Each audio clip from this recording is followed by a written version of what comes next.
Right, so this is the lateral lunge with the opposite arm reach.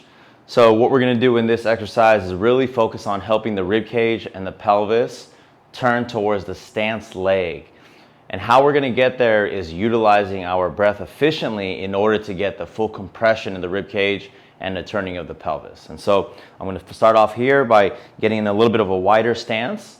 And then if we're going to shift over to the right side, I want you to think about almost turning that belt buckle towards that inner thigh. So if I go ahead and get into position, I'm going to go ahead and sit my hip back, almost like I'm pushing myself over to the right side.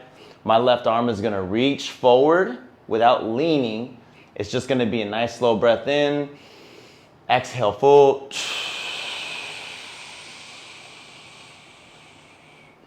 As you get that full exhale, you should feel almost a compression in the rib cage.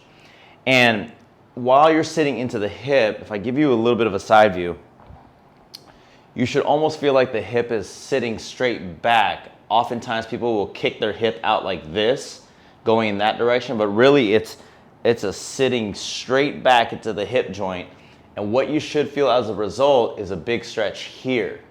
The little inventory check that you can do here is making sure that you have a slight posterior tilt, and immediately you should feel much more load on this leg.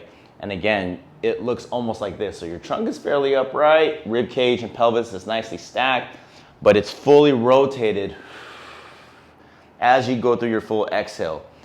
And as you're doing that, you should feel a lot of inner groin. You probably feel a little bit of medial and inner hamstring, and then you'll most definitely feel a lot of glute. So I'm going to give it one more shot here in front.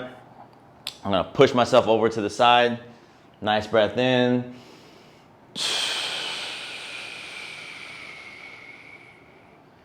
And as you make sure that stack is there, you're going to feel the glute really light up. You're not going to feel the lower back engaged at all. In fact, you should actually feel some good opening in the back of the hip joint. So give that a go and let us know how it goes.